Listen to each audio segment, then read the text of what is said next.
आज 12 जून 2024 को समाजवादी छात्र सभा जिलाध्यक्ष रविंदर यादव के नेतृत्व में हापुड़ एडीएम साहब को एक ज्ञापन राज्यपाल महोदय के लिए दिया गया।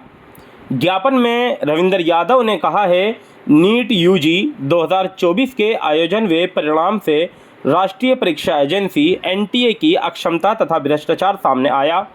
एनटीए नीट यूजी परीक्षा की प्रक्रिया तथा परिणाम की शीघ्र ही सीबीआई जांच कर दोषियों पर कार्रवाई की जाए। लोकसभा चुनाव परिणाम के दिन नीट यूजी परीक्षा परिणाम घोषित कर एनटीए क्या छुपाना चाहती थी? मेडिकल संस्थानों में प्रवेश के लिए आयोजित की जाने वाली इस परीक्षा की पारदर्शिता पर विद्यार्थियों के बीच संदेह है। नीट यूजी की परीक्षा के दिन ही देश के अलग अलग स्थानों पर व्यवस्था की गड़बड़ी सामने आई थी। इससे यह भी स्पष्ट हो गया है कि राष्ट्रीय परीक्षा एजेंसी ने परीक्षा के आयोजन के लिए आवश्यक कार्रवाई नहीं की। नीट यूजी की परीक्षा परिणाम के संदेह में अभ्यर्थियों के बीच गड़बड़ी का संदेह है। इस पूरे प्रकरण की सीबीआई जांच कर दोषियों पर कड़ी कार्रवाई की जानी चाहिए। नीट के परीक्षा परिणाम में एक ही सेंटर से कई टॉपर होने से इस वर्ष के परीक्षा परिणाम पर संदेह उत्पन्न हो रहा है। राष्ट्रीय परीक्षा एजेंसी पर पहले भी यूजीसी नेट आदि परीक्षाओं के आयोजन में सवाल खड़े हुए थे। नीट परीक्षा के आयोजन में जो भी गड़बड़ियां सामने आई हैं, उसके लिए पूरे विश्व से संबंधित ब्यूरोक्रेसी जिम्मेदार है। अतः आपसे निवेदन है कि छात्रों के भविष्य को देखते हुए समाजवादी छात्र सभा की मांग करती है कि नीट परीक्षा को रद्द करते हुए पुनः परीक्षा आयोजित कराए हुए इस भ्रष्टाचार की सीबीआई जांच कराते हुए दोषियों पर कड़ी कार्रवाई की जाए। आइए देखते हैं क्या कुछ कहना है जिलाध्यक्ष रविंदर यादव का। फैजाबाद सीट जो अयोध्या ये मंदिर पूरे भारत में मंदिर का प्रचार करते थे, उसको भी इन्होंने हराने का काम किया है। जनता ने, युवाओं ने हराने का एग्जाम हुआ है। मेडिकल कॉलेजों में एडमिशन लेने के लिए होता है।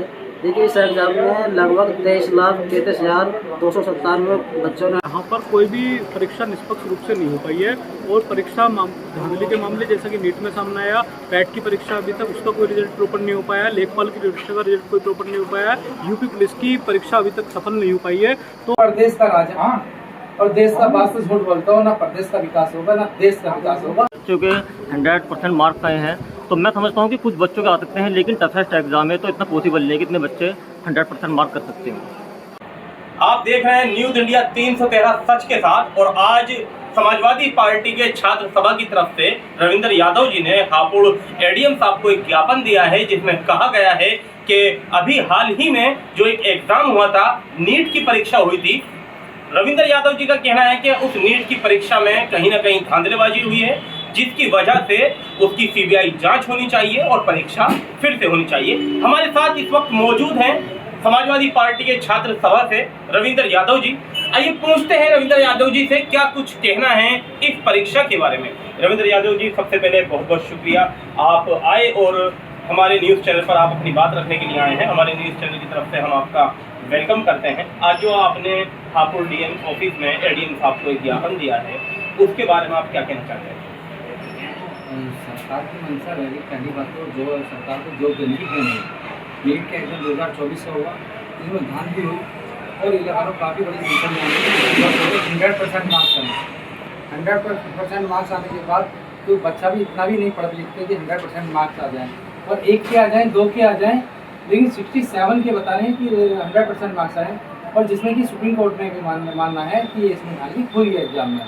तो हम सरकार से मांग करते हैं कि इसकी सीबीआई जांच हो और एग्ज़ाम दोबारा फिर से रद्द हो और फिर से एग्ज़ाम हो, और इसकी फीस भी नहीं ली जाए जो एग्ज़ाम है। और सरकार तो आप देख ही लो, क्योंकि युवाओं को हर पेपर, जितने भी इससे पहले भी एग्ज़ाम हुए हैं, सभी ये लगा लो पेपर लीक कर दे रहे हैं। जैसे यूपी पुलिस का भी हुआ था, यूपी पुलिस का एग्ज़ाम हुआ, इससे पहले लेखपाल का भी हुआ, टेट का भी हुआ, तो अभी तक भी उनका कोई रिजल्ट अभी तक नहीं निकला। और कोई भी छात्र, युवा, कोई भी छात्र हक मांगने चले जाते, लखनऊ हक मांगने चले जाते हैं। ये सरकार जोर देने की जगह लखनऊ में बुलाकर उन पर लाठी फेंकने का काम करती है और लखनऊ से भगाने का काम करती है। और इस सरकार में 2024 में चुनाव में, और सरकार ने इसका रिजल्ट भी दिखाया, युवाओं ने दिखाया, और छात्र बहुत परेशान थे, बेरोजगार थे, नौकरी के लिए तरस रहे थे। तो इसलिए इतनी बड़ी जनसंख्या में वोट युवाओं ने दिया इस सरकार को। आपने देखा कि ये लगा लो देश की छोड़ो, हमारे प्रदेश में तो है, देश में भी सरकार को काल करने का काम किया। जैसे कि आप 80% हिंदू, वही ये वोट बात की बात करते हैं, हिंदू मुस्लिम की चुनाव लड़ते हैं, और युवाओं ने आपके, छात्रों ने आपके, किसानों ने आपके, और सबसे बड़ी जनसंख्या में तो छात्रों ने आपको दिखा दिया कि अयोध्या की फैजाबाद सीट, जो अयोध्या ये मंदिर पूरे भारत में मंदिर का प्रचार करते थे, उसको भी इन्होंने हराने का काम किया है। जनता ने, युवाओं ने हराने का काम किया, छात्रों ने हराने का काम किया। और दूसरा क्योटो, बनारस, मोदी जी पूरे 4.5 से जीतेंगे, 5 से जीतेंगे, 6 से जीतेंगे, और आपने देखा रिजल्ट क्या निकला, बताइए। 4.5 से 5 लाख से जीतने वाले 1.5 लाख आ गए। 3 घंटे तो नरेंद्र मोदी जी पीछे भी रहे इस चुनाव में, आपने देखा होगा। तो सरकार की मंशा जोर देने की ना, जब आप जनता परेशान हो जाती है, हर बार न हिंदू मुस्लिम चलेगा, हर बार मंदिर नहीं चलेगा, तो कभी तो बदलाव आएगा। तो ये लगा लो झूठ बोलते, तो जिस प्रदेश का राजा और देश का वास्ते झूठ बोलता हो, ना प्रदेश का विकास होगा ना देश का विकास होगा, इसलिए जनता सभी परेशान है। अच्छा रविंद्र जी, जिस तरह से एक केस नीट के एग्जाम का, हम वहीं आते हैं, बात करते हैं, ये सुप्रीम कोर्ट में है, तो अभी जो भी सुप्रीम कोर्ट का फैसला होगा वो तो सबके लिए मान्य होगा। नहीं, हमारे लिए भी सामान्य होगा, सभी के लिए मान्य होगा सुप्रीम कोर्ट का फैसला। और ये तो अच्छी बात है, सुप्रीम कोर्ट ने भी माना, कहीं ना कहीं धांधली हुई है, क्योंकि ये बड़ा एग्जाम है, छोटा एग्जाम नहीं है। ये छोटे, बताओ उत्तर प्रदेश में तो सभी एग्जाम, बताओ देश के लेवल के एग्जाम, बताओ लीक हो रहे हैं, पेपर लीक हो रहे हैं, तो बहुत गलत बात है सरकार की। सरकार को जो देनी चाहिए और इस चुनाव से सीख लेना चाहिए कि जनता हर बार आपको वोट नहीं देगी। देखिए, ये थे रविंद्र यादव जी, जिन्होंने अपनी बात रखी।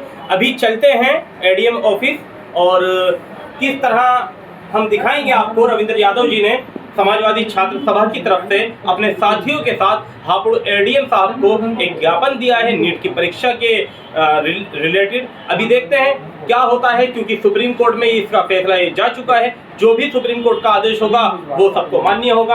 आप देख रहे हैं न्यूज इंडिया 313 सच के साथ।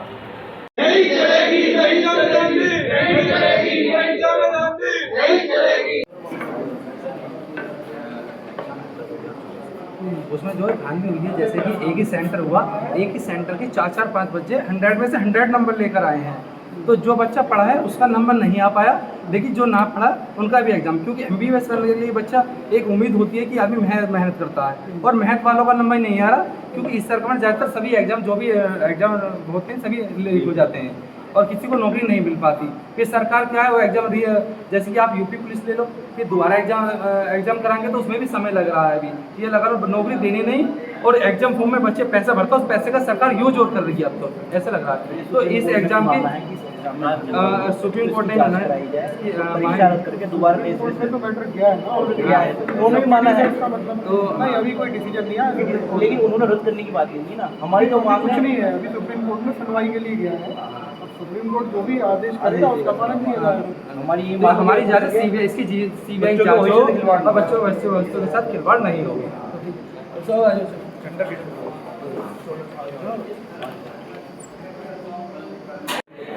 समाजवादी छात्र सभा की तरफ से आज हापुड़ एडीएम साहब को ज्ञापन दिया गया है, क्या कहना चाहते हैं आप उसके बारे में? मेरा नाम उमेश कुमार है। ये जो नीट का एग्ज़ाम हुआ है, मेडिकल कॉलेजों में एडमिशन लेने के लिए होता है।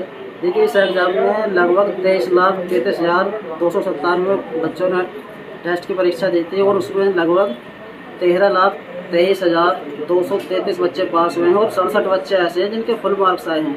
720 में से 720 मार्क्स लाए हैं। ऐसा एक तो बच्चे ला सकते हैं, ऐसा संभव नहीं है कि 67 बच्चे इतने 720 में से 720 मार्क्स ले आएंगे। कहीं ना कहीं चूक हुई है, सरकार को उस पर ध्यान देना चाहिए, बच्चों के भविष्य के साथ खिलवाड़ नहीं करना चाहिए। आज आपने डीएम ऑफिस में एडीएम साहब को एक ज्ञापन दिया है, बताएंगे सर क्या केस, क्या मामला है? मैं विशाल शर्मा हापुड़ में पिछले 3 वर्षों से मधुसूदन क्लासेस में टीचर के रूप में काम कर रहा हूँ। पिछले 3 वर्षों से यहाँ पर कोई भी परीक्षा निष्पक्ष रूप से नहीं हो पाई है, और परीक्षा धांधली के मामले जैसा कि नीट में सामने आया, पैट की परीक्षा अभी तक उसका कोई रिजल्ट प्रॉपर नहीं हो पाया, लेखपाल की परीक्षा का रिजल्ट कोई प्रॉपर नहीं हो पाया, यूपी पुलिस की परीक्षा अभी तक सफल नहीं हो पाई है। तो गवर्नमेंट इस चीज़ को समझे और छात्र हित को ध्यान में रखते हुए, संविधान के मूल्यों के अधीन रहते हुए, छात्र हित को ध्यान में रखते हुए गवर्नमेंट काम करे। केंद्र की सरकार पूर्ण रूप से समझे कि पूर्ण रूप से यहाँ अगर बेरोजगारी रहेगी और यहाँ पर लोगों को एम्प्लॉयमेंट नहीं मिलेगा, एक तरह संतोष होंगे, तो ये एक न एक तरह से राष्ट्रीय हित की उपेक्षा होगी। सर पीयूष जी, आपको क्या लगता है, जिस तरह से ये खबर आती है कि पेपर लीक हो जाता है, आप क्या कहना चाहते हैं इसमें? मैं कहना चाहता हूँ कि इस बात को माननीय सुप्रीम कोर्ट में लगभग हज़ारों की संख्या में पिटीशन फाइल हुई है इस नीट के एग्ज़ाम के खिलाफ, और माननीय उच्चतम न्यायालय ने इस बात को माना है कि ये गलती हुई है, केंद्रीय एजेंसी जो परीक्षा कराती है उससे गलती हुई है, और इस गलती का एक कारण कि पहले तो जाँच हो, सबसे पहले परीक्षा रद्द हो, उसके बाद जाँच हो, इसमें जिन जिन लोगों का हाथ हो उनके खिलाफ कार्रवाई हो, छात्रों के भविष्य से बिल्कुल भी खिलवाड़ ना हो, और उन्हें सहायता देकर उनके री एग्ज़ाम जो कराया जाए उनसे फीस ना ली जाए, और जिनके रोल नंबर एक बार एनरोलमेंट हो चुका है उन्हीं को दोबारा से एग्ज़ाम कराया जाए। यही काम हो सकता है, हमारी यही मांग है सरकार से। आपका नाम क्या है? सर मेरा नाम नाहिद अली है, और सर मैं एक मैसेज कन्वे करना चाहता हूँ सीएम साहब को कि जो भी धांधलेबाजी हो रही है तो रोका जाए। और दूसरी बात यह है सर कि किसी को भी अकाउंटेबिलिटी नहीं बनाते, जवाबदेही नहीं बना जाते, जवाबदेही नहीं है, किसी के प्रति पेपर लीक होते हैं और किसी को जवाबदेही बिल्कुल नहीं बनाते। तो मैं आगे कहना चाहूँगा सर कि कम से कम जो नीट का भी एग्ज़ाम हाल फिलहाल में ये लीक हुआ है, धांधलेबाजी हुई है, तो 67 ऑलमोस्ट बच्चों के 100% मार्क्स आए हैं। तो मैं समझता हूँ कि कुछ बच्चों के आ सकते हैं, लेकिन टफेस्ट एग्ज़ाम है तो इतना पॉसिबल नहीं है कि इतने बच्चे 100% मार्क कर सकते हैं।